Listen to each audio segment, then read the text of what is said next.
Լուրերի թողարկումը շարունակվում է հարգելի հեռուստադիտողներ, իհարկե հիմա վերլուծությունների ժամանակն է եւ մեր տաղավարում է Արմեն Չիբուխչյանը, բարև ձեզ Արմեն։ Բնականաբար այլ թեմայի վերլուծաբանի հետ անդրադառնալ տրամաբանական չէր լինի, քան Իրան-Իսրայել հարաբերությունների մասին խոսելը ձեր վերաբերմունքը այսօր արդեն տեղի ունեցող իրադարձություններին, այն ֆոնին, որ ամբողջ աշխարհը, քաղաքակիրթ աշխարհը արդեն հայտարարում է, որ Իրանը չպետք է ունենա միջուկային զենք։ Դա հաստատեց G8-ը, այդ մասին այսօր հայտարարություն Պուտինին չբերեք հետ։ Պուտինին չէ, այդ մասին հայտարարություն արեց նաև Կայա Կալասը, պնդելով, որ Եվրոպայի արտգործնախարարների հետ հեռավար հեռախոսակապի ընթացքում որոշել են, որ Իրանը չպետք է ունենա։ Ինչ երեք հայտարարեց նաև Թրամփի հետ բրիֆինգի ժամանակ, այսինքն բացօթյա բրիֆինգի ժամանակ կարճ ոտքի վրա Միացյալ Թագավորության առանձին Միացյալ Թագավորությունը տեսեք, այստեղ մենք պետք է պարզ հասկանանք, որտեղ է քաղաքակիրթ աշխարհը։ Այո, Իսրայելը միանշանակ չի ընդունում շատ դեպքերում, ինքը մի քիչ երեսառած երեխայի նման է, ասենք հաշվի արևմուտքի համար։ Նեթանյահուն ավելի շատ էսպես Այո, չէ, բայց տեսեք, իրականում իրենք էլ են հասկանում, որ սա շատ վտանգավոր process է։ Այսինքն տալ Իրանի կրոնական ֆանատիկ իշխանության ձեռքը միջուկային զենք, դա արևմուտքի համար ռեալ վտանգ է։ Եվ ինչքան էլ նրանք քննադատում են Իսրայելին, այսինքն դա այն ինչ որ ես պնդում էի, շատերը ողջևորվում էին, թե հեսա Եվրոպան տեսեք ոնց է պատժում, Գերմանիան սանկցիաներ սահմանել, ի վերջո բոլորը, ես ասել եմ, իրենց որդեգրած արժեքների համաձայն իրենք պարտավոր են այդպիսի հայտարարություններ անել։ Դա նորմալ է, բայց իրական real politics-ը բոլորովին այլ տեղ է։ Բայց հայտարարություններում էլ են ասում, դատապարտում ենք հարձակումը, բայց այո, դա կոչվում է real politics, այսինքն էսա իրավիճակը, մենք ուզենք թե չուզենք, մենք պետք է սա հաշվի առնենք։ Իդեպ հետաքրքրական մի բան ասենք, ուրեմն Ռուսաստանում ժողովուրդը Ռուսաստանը ընդհանրապես Իրանի կողմն է։ Այսինքն ամբողջ Z ալիքները հիմա վայնասուն են բարձրացրել։ Եվ այստեղ ես շատ լրջագույն, տեսեք, օրինակ չգիտեմ, Վենեսուելայի ժողովուրդն է, Նիկարագուայի ժողովուրդն է Իրանի իշխանության կողմը։ Եկեք այստեղ այս են դեպքն է, երբ որ Իրանի ժողովրդին, տեսեք, այս սա Ռուսաստանի դեպքը չի։ Չինաստանը կարծես թե Էլի կոչ արեց, չէ, Չինաստանը շատ զգուշ կոչ արեց, Չինաստանը զգուշ արեց կողմերին դադարեցնել, հա։ Ես ասեմ ձեզ, այն եզակի պետություններից, որտեղ ռիսկով, այսպես դատապարտեց այդ Հայաստաններ, անգամ Էրդողանը, տեսեք, իրան Դե Հայաստանը Բայց նկատում եք, որ անգամ Էրդողանը Էրդողանն Սիրիայից հետո, երբ որ Ադրբեջանի միջոցով կարգավորեցին հարաբերությունները Իսրայելի հետ, Էրդողանը առանձնապես հիմա իրան չի ճղում։ Հիշում եք առաջ ոնց էր ճղում Գազայի վրա։ Ուղղակի հայտարարություն արեցինք։ Տեսեք, այստեղ պետքա շատ զգուշ լինել։ Այստեղ սիմպաթիայի հարց չի։ Դա զգուշավորության արդյունք է։ Այո, եւ ասեմ, չէ, մերոնք շատ վտանգավոր հայտարարություն արեցին, որտեղ տեսեք, դե դուք համաձայն մի եղեք, ես ասում եմ, որ դատապարտելը, տենց ինչ որ դուխով, տենց ինչ որ հատկապես Փաշինյանը գնացել էր Գլոբսեկում, այդպես ճղեց առաջին հերթին ընկավ, ասեց դատապարտում ենք, այնտեղ հաղորդարարեց մի րոպե դատապարտում ենք հարձակումը։ Ասեց, տեսեք, խնդիրը հետևյալն է։ Այո, բայց քաղաքակիրթ աշխարհը, տեսեք ինչ տակտիկա է բռնել։ Մենք Հայաստանը այստեղ պետք է շատ զգուշ լինի։ Ինչու՞։ Որտեղ վերջում հաշվելու են, որ ժողովուրդը ինչ դիրքորոշում է բռնել։ Վերջում կարծում ես են տարբերակը չի քաղաքակիրթ ժողովուրդը, վերջում նայելու են, օրինակ Ռուսաստանի ժողովուրդը, Հայաստանի ժողովուրդը, Նիկարագուայի, Վենեսուելայի, չգիտեմ որ եւ այլն, ում էր սատարում։ Չէ, տեսեք Դե գիտեք ինչ, ես զգուշացնում եմ, մնացածը հետո չասեք ինչի տենց եղավ, ինչու մեզ սենց վերաբերվեցին, ինչու հայերին մերժեցին, ինչու սաղ այդ հրաներն են աշխարհում, հետո չասեք, ես զգուշացնում եմ real politics-ը որն է, որ ամեն լայքը, երբ որ հիմա դնում է հայը, այն որ գրում են բրավո Իրան, այն որ ցույց են տալի Թել Ավիվը քանդված է եւ այլն, ոչ նրա տակ է պետք դնել բրավո Իսրայել, ոչ նրա տակ է պետք դնել բրավո Իրան, հասկանում եք, այսինքն պետք է մի քիչ դիվանագետ լինել, հասկանալ որ տենդենսով ենք մենք գնում որովհետև վերջում նայելու են, որ ժողովուրդը ոնց է մտածում։ Վերջում, երբ որ հիմա արդեն Իրանի ռազմական կարողությունները ոչնչացված են, այդ նույն Իրանը, որ այն ժամանակ էլ կարծում էինք մեզ չի պաշտպանելու, հիմա ընդհանրապես Աստված գիտի ինչ վիճակում է հայտնվելու։ Իրանի դեսպանը ասուլիս էր տվել եւ հայտարարեց, որ մենք մնում ենք մեր տեսակետին, կարմիր գծերի մասին։ Դե որ ինքը հայտարարեց, դա ի՞նչ է փոխում։ Դե դեմքի արտահայտությունը տեսեք ինչ վիճակում է, ճմրթված։ Որովհետև երկրում ինչ է տեղի ունենում։ Դե հիմա մենք կխոսենք, որ Միացյալ Նահանգներում հիմա արդեն Թրամփի զարգացումներից կխոսենք, արդեն Միացյալ Նահանգները շատ մոտ է պատերազմին միջամտելու եւ այս իմաստով ասում մենք պետքա դիվանագետ լինենք, հասկանանք, որ մենք պետքա զգուշավորություն ցուցաբերենք այս իմաստով։ Հա մենք պետքա այս պահի դրությամբ մտահոգված լինենք, այսինքն առերևույթ ինչ որ ակնհայտորեն ինչ որ որևէ մեկին այս հարցում բան չան։ Համաժողով էր, համաժողովի շրջանակում պանելային քննարկում։ Հենց այդ օրը եղել էր հարձակումը, վարչապետ Փաշինյանին հարց են տալիս, պիտի ասի չէ լավ արեց Իսրայելը։ Ասում է որ դեմ կարելի է ասել մտահոգված ենք, պետք չէր դատապարտել։ Պետք էր մտահոգվել, ոնց որ մտահոգվեց Ալիևը։ Դե հենց այդտենց հարձակվեցին հենց այնպես, իհարկե դատապարտելի է։ Ախր տեսեք։ Իրենք էլ դուք ում տեսանկյունից եք նայում հենց այնպես։ Չէ, ես միջազգային հանրությունն էլ միջազգային հանրությունը հիմա տեսեք սատարում է, որովհետև հասկանում է, որ եթե դատապարտում է հարձակումը, բայց միջուկային զենք պիտի չունենա։ Դե հիմա եկեք բացատրեմ ինչն եք դատապարտում դուք։ Եթե Իրանը ունեցավ միջուկային զենք, անմիջապես Պակիստանից վերցնելու է Թուրքիան, որից հետո ունենալու է Ադրբեջանը, եւ տեսնեմ ինչն ենք դատապարտում մենք։ Այսինքն մենք մի քիչ հեռուն կարանք մեր քթից տեսնենք ինչն ենք դատապարտում։ Եթե Իրանը ունեցավ միջուկային զենք, իսկ նա մոտ է ունենալու, շատ մոտ էր ունենալու, ես վստահեցնում եմ ձեզ, դա կլինի մի տարի կես 8 ամիս, ավելի շուտ, այո, գաղտնի զեկույցներ հապարակեն անցած տարի ուրեմն ատոմային էներգիայի միջազգային գործակալությունը, նորից եմ ասում, մի քիչ պատճառահետևանքային կապ մենք կարանք նայենք դա ուր էր հասնելու, եւ բացի դրանից, եթե Իրանը ուրեմն ֆանատիկ իշխանությունները միջուկային զենք ստեղծեին, նրանք Հայաստանի հետ ուրիշ ձև էին խոսելու արդեն։ Եվ դեռպես տարածաշրջանը ուրիշ ձև էին իրենց պահելու։ Եթե մի մարդ Հեզբոլլահու Համաս է պահում, մի պետություն Հեզբոլլահու Համաս է պահում, մենք պետք է հասկանանք, որ այդ պետությունից ոչ մի լավ բան ապագայում սպասելը հնարավոր չի։ Լավ, կշարունակենք բանից հետո արդեն հասկանանք զարգացումներ ինչ են լինելու։ Գովազդից հետո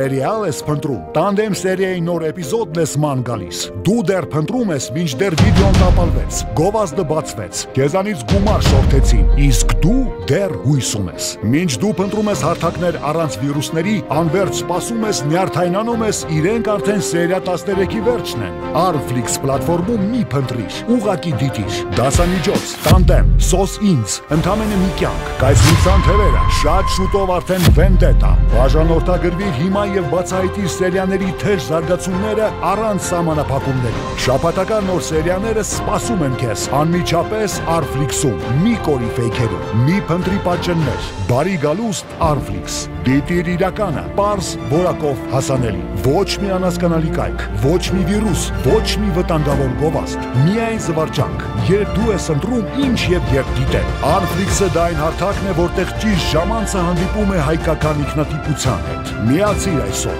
աջակցիր քո մշակույթին, ընտրիր միայն լավագույնը։ Բաժանորդագրվիր հիմա 3w.arflix.com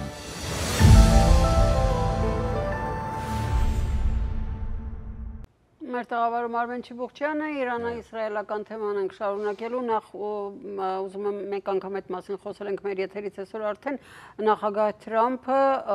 հորդորեց Թեհրանի բնակչությանը, այո, տարհանվելու եւ տեսանք նաեւ կադրեր, թե ինչ է կատարվում արդեն Թեհրանից դուրս եկող ճանապարհներին անդադար մեքենաներ են։ Այո, եւ ծիծաղալն է, որ ու այդ պահին տեսնում ես Հայաստանում Իրանի դեսպանը փորձում է խրոխտ դեմ կընդունել ինչ որ բան ասել, որ 9 միլիոնանոց Իսրայելը ուղղակի, բայց ինձ նորից ուզում շեշտել, այս են դեպքն է, որ Իրանի ժողովուրդը տանջվում է իր իշխանության, եկեք խոստովանենք, էլի։ Այստեղ էլ մենք գիտենք մեծ իրանահայ համայնք ունենք, ուրեմն այդ մարդիկ իրանց այսպես նախնիները կամ հայրերը կամ պապերը փախած են այդ ռեժիմից ուղղակի, հա, շատ-շատերը այստեղ հիմնականում հենց այդ ռեժիմից ուրեմն այո, մազապուրց եղածներն են։ Այդ ռեժիմը ձեռք է կտրում, գլուխ է կտրում, կախում է, հասկանում եք, այսինքն այդ անմարդկային ռեժիմը շատ վատ, այսինքն այդտեղ այդ սարսափելի է, մենք տեսնում ենք ոնց են գալիս Հայաստան, ցենց ազատվում եւ այլն։ Եվ այո, հիմա տեսեք ինչ վիճակ է, որ իրականում շատ լուրջ վտանգ կա, որ կարող է փոխվել ռեժիմը, որտեղ ռեժիմը կտրուկ թուլացել է, ռազմական առումով ոչնչացվել է, ուրեմն այնպիսի մի մակարդակի ուրեմն ռազմական տեխնիկա եւ կարողություններ, որ հայտնի չէ թե քանի տարի պետք է Իրանը վերականգնվի։ Մաշեցնում են այս օրերի ընթացքում ու ի վերջո Թեհրանի վրա հարձակվում։ Այո, եւ Թեհրանի հետ կապված էլ տեսեք, Թեհրանի թիրախը հենց այդ է, որ գլխավորապես ես ունեմ կասկածներ, որ Թեհրանը փորձում են, ինչու հենց Թեհրանը, չէ, որտեղ մենք գիտենք, որ Նաթանզիում, Էսֆահանում եւ Ֆորդոյում են հիմնական օբյեկտները, գլխավոր տնտեսական քաղաքը Բանդար Աբասն է, որտեղ այդ նավահանգիստն է կարևորագույն, հա։ Թեհրանում միջուկային օբյեկտ չկա, բայց Թեհրանից են։ Այո, որովհետեւ ասեմ ձեզ, որովհետեւ իրենք հասկանում են, որ ամբողջապես արմատախիլ անել թե Իրանի միջուկային ծրագիրը պրևենտիվ հարված, այսինքն այսպես ավիա կոծություններով, այսինքն հնարավոր չի։ Եվ որպեսզի 100%-անոց արդյունք ստանան, գլխավորը ռեժիմի փոփոխությունն է։ Խամենեին առաջին հերթին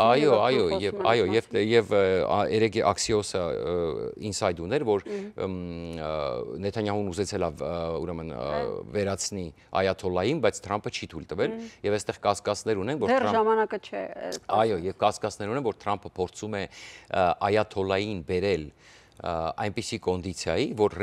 հանուն ռեժիմի պահպանության համաձայնվի ամբողջությամբ հանձնել ծրագիրը եւ Թրամփի համար դա կարծես կլինի ընդունելի արդյունք, մինչդեռ իսրայելցիները համոզված են, որ միևնույն է իրենք կունենան հետագայում հնարավոր, այսինքն պետք է ռեժիմից ազատվել։ Եվ պաշտպանության նախարարը կացը 3 համատեց Սադամ Հուսեյնի հետ զգուշացնելով եւ այսօր Թրամփը արդեն ասաց, որ մենք գիտենք որտեղ է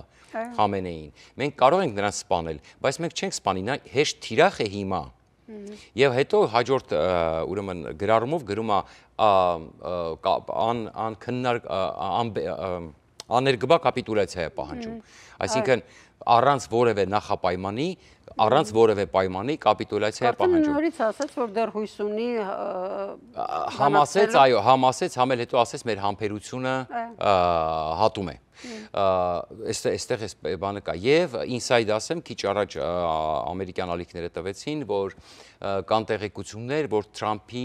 այն շրջապատը, որը քարոզում է հօգուտ Միացյալ Նահանգների միջամտության, դե գիտեք G7-ից գնաց շտաբ Թրամփը եւ այո, եւ մեծ ուրեմն գիտեք, որ Նիմից ավիակիրը գնում է դեպի Միջին Արևելք է գնում, այո, եւ հիմա կասկածներ կան, որ այսինքն վաղը հասնելու է արդեն, եւ ասում են Թրամփը ավելի տաքանում է պատերազմի մեջ մտնելու մտքից։ Ավելի դուր է գալիս իրեն այդ միտքը աստիճանաբար ավելի ընդունելի է իր համար այդ միտքը դառնում։ Ռեժիմի կործանումը, այսպես ասենք։ Ես չգիտեմ, այս inside-ը սա է, որ իրենք ասում են, որ Թրամփին ավելի դուր է գալի այդ միտքը, ավելի տաքանում է այդ մտքի վրա, որ պետք է միջամտել պատերազմին, այսինքն միասին 30 տանկերներ օդային, որոնք պետքա լիցքավորեն ուրեմն ավիացիան, 30 տանկ ինքնաթիռ է հիմա գնում Միջին Արևելք, պատկերացնեք 30 դա ինչ թիվ է, ինչ կարգի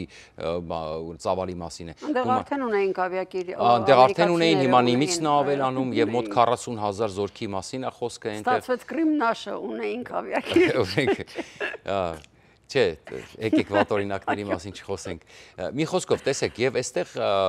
ուրեմն շատ հետաքրքիր իրավիճակ արդեն Ամերիկայում անհանգստացած են, քիչ առաջ մամուլը արդեն այսպես տագնապալի հիշում է, անգամ կադրերը տալի ինչպես էին Վիետնամ մտնում, ինչպես էին Բուշը մտնում էին, ասենք այդ Իրաք։ Բայց հետաքրքիր է, չէ՞, ներողություն Արմեն, համեմատություն։ Ուկրաինայի դեպքում ամերիկացին դժգոհ է, բողոքում է, բայց այս դեպքում նույն ծախսերն են ստացվում, չնայած դեռևս կարճաժամկետ, բայց Իմիջիալից հետաքրքիր բան ասեմ, այնպես չի որ հիմա էլ իդեպ առաջվա համար շատ բան է փոխվում։ Մենք տեսնում ենք հիմա որ օրինակ այս տեսեք այս նույն էմիգրացիան քաղաքականությունը հիմնականում տեսեք իրականում տակից նույն համալսարաններում դեմ էին ուղված։ Պրո-պաղեստինյան ակտիվիստների դեմ էին ուղված, որոնց գրին քարտերը եւ ամեն ինչը վերջնում հետ էին ուղարկում եւ ընդհանրապես դադարեցնում էին։ Սկսել լրջագույն քաղաքականություն կա, եթե մենք նկատում ենք ինչ է անում Միացյալ Նահանգները, բայց հետարքիր մի բան, եւ երեք ինքնաթիռում, երբ որ ինքը արդեն ակնարկեց, որ պետք է Զելենսկիի հետ հանդիպումն էլ հետաձգվեց, եւ երեք ինքնաթիռում, երբ որ ինքը հետ էր գալիս Միացյալ Նահանգներ, հետաքրքրական բան, դե գիտեք, տակրկալությունները արդեն լավ չեն։ Կոչ արեցից մեկը դրան բացատրեք, որ America Make Great Again-ը, Make America Great Again-ը նշանակում է, որ Իսրայելը պետքա Իրանը պետքա չունենա միջուկային զենք։ Հենց դες գրել էր, մեկը դրան բացատրեք։ Հիմա եւ երեք այս են տեխնատուներն են, որոնց ես կանխատեսեցի, որ սրանք հատուկ նշանակվել էին մեսիջով, որ եւ ուշ թե շուտ այդ մեսիջը սպառվելու է։ Թուլսի Գաբրդին երեք կոպիտ արձագանքեց, այսինքն Թուլսի Գաբրդի հետ կապված հարցին, որովհետեւ երբ որ լրագրողը հարցեց, ասեց դուք կարծում եք, որ Իրանը մոտ էր ունենալու միջուկային զենք, Թրամփ ասեց շատ մոտ է, նա ասեց, բայց ախր Թուլսի Գաբրդը մարտին, երբ որ պաշտոնը պետք է հաստատեին, Թուլսի Գաբրդը ասաց, որ 2003 թվականից այդ ծրագիրը սառեցված է եւ իրենք չեն տեսնում, որ Իսրայելը հիմա ուրեմն այդ Իրանը կներեք կանխառնում, Իրանը այդպիսի քաղաքականություն է վարում եւ այլն, ուրեմն գիտեք ինչ պատասխանեց Թրամփը, ասեց ինչ չի հետաքրքրում ինքը ինչ է ասում, բայց ազգային հետախուզության տնօրենն է, ասեց ինքը ինչ չի հետաքրքրում ինքը ինչ է ասում, նրանք շատ մոտ են ունենալու միջուկային զենք։ Այսինքն հասկանում եք, այսինքն այս են փաստը ստացվում է այնպես, որ Թրամփն էլ գիտի ում է նշանակում, նշանակում է մարդկանց, ում կարծիքը իրեն չի հետաքրքրում։ Սա հասկանում եք ինչա տեղի ունեցել։ Եվ տեսնենք զարգացումները իրականում շատ հետաքրքիր են։ Այս իմաստով շատ մի բան էլ, երբ որ խոսում են, շատ են խոսում, օրինակ, որ Իրանի տարածքային ամբողջականությունը խախտվեց, երբ լսում ես, նայում ես հիմա այստեղ Հայաստանից եւ Իրանի տարածքային ամբողջականությունը չի խախտվել, ոչ մեկի ոտը հələ զինվոր, այսինքն պետք է մտնես, չէ՞, տարածքը գրավես, որ խախտվի։ Այսինքն կանխարգելի չարվածները կամ ինչ որ հատուկ օպերացիան, որտեղ ֆիզիկապես ասենք ոչ ամերիկացու, ոչ էլ իսրայելցու զորք չի մտել, այո, ոչ մի տարածքային ամբողջականության խախտման մասին խոսել է, այստեղ ասենք բան է։ Եվ հետաքրքրական մի բան։ Երբեմն մենք չենք նկատում։ Հիմա տեսեք, ասենք Իրանի, ես էլ կրկնում եմ, հատուկ Իրանի ժողովրդին առանձնացեք, այդ ժողովուրդը տարապե, այսպես, չնայած այդ ժողովրդի ձեռից մենք էլ ենք շատ տարապե դարերի ընթացքում, բայց հիմա այդ ժողովուրդը տարապում է արդեն 40-50 տարի, 79 թվականի տեսքով, սեփական իշխանության ձեռքը իրոք տարապում է այդ ժողովուրդը։ Եվ այստեղ մենք պետք է անպայման առանձնացնենք այդ ժողովրդին, բայց նկատեք մեկ էլ ով է Իրանի ժողովրդի համար, այսպես, կներեք, իշխանության, այաթոլլաների ռեժիմի համար, այո, այդպես շատ ցավում։ Ռուսամետ ընդդիմությունը Հայաստանի։ Ասեք, որ շատ հետաքրքրական է։ Տարապում է ուղղակի, այսպես։ Ոնց որ եկեղեցու համար, այո, ապրեք, տեսեք ինչ հետաքրքիր է։ Այստեղ տրամաբանություն է պետք փնտրել, մարդիկ երբեմն չեն մտածում, բայց նկատեք, այո, այդ եկեղեցու համար կոտորվողները, Պուտինի համար մեռնողները, եւ այլն, նրանք այսօր այաթոլլաների ռեժիմի կողմն են։ Կեղծ բարեպաշտություն։ Այո, համաձայն եմ։ Շնորհակալություն։ Շնորհակալություն նաև ձեզ հարգելի հեռուստադիտողներ, իսկ մեր ծրագիրն այսօր էլ ավարտվեց, կհանդիպենք վաղը, ցտեսություն։ Հաջողություն։